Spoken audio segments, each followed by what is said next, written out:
ஹாய்ப்பா. நிறைய பேர் என் ஃப்ரெண்ட்ஸ் சர்க்கிளில் இட்லி பாத்திரத்தில் எப்படிங்க சாதம் குக்கர் வைக்கிறீங்க அப்படின்னு கேட்டிருந்தாங்க. ஓகேவா, நான் எப்படி வைக்கிறேன்னா சேம் இட்லி பாயில் பண்ணுற மாதிரி தான்.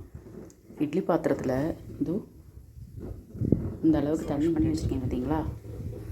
இது 3 கிளாஸ் ரைஸ். ஓகேவா, பச்சரிசி தான் நாங்கள் சாப்பிடுவோம். ஸோ பச்சரிசி அதிக உள்ளதுக்கு தண்ணி விட்டுருக்கேன். தண்ணி விட்டுட்டு இதை அப்படியே எடுத்து இதில் வச்சிட வேண்டியதுதான்.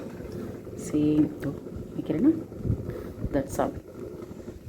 வச்சுட்டு கரெக்டாக ஆஃப் அன் ஹவருங்க. இது சாதம் அடிப்பிடிக்காது, அப்புறமா குழையாது, எதுவுமே ஆகாது. நம்ம ஒரு ஆஃப் அன் ஹவர் தூங்கி எழுந்திரிச்சு கூட வந்துடலாம். Very safety. ஓகேவா, அதனால் கரெக்டாக ஆஃப் அன் ஹவரில் இந்த ரைஸ் ஆகிடும். இதை நான் அப்படியே மூடிடுவேன். ஒரு பிளேட் போட்டு கூட சாதத்தை உள்ள மூட மாட்டேன். இப்படியே மூடிடலாம். இது மெதுவாக பாயில் ஆகும். சாதம் ஆனதுக்கப்புறம் நான் உங்களுக்கு காட்டுறேன். நான் ரைஸ் குக்கர் வச்சது ஆனதுக்கப்புறம் காட்டுறேன்னு சொல்லியிருந்தேன் இல்லையா. ஸோ அதனால் இப்போ உங்களுக்கு காட்ட போகிறேன். ஓகே ஓகே பார்த்தீங்களா, ஆயிடுச்சா? சூப்பராக. இது இப்போ எடுக்கும்போது ரொம்ப உதிர நல்லா சூப்பராக வந்திருக்கும். நீங்களும் ட்ரை பண்ணுங்கள். ரொம்ப ஈஸி மெத்தட். ரைஸ் குக்கர் வைக்க தெரியாதவங்க எல்லாருக்கும் இது ரொம்ப ஈஸியாக இருக்கும். ஓகே.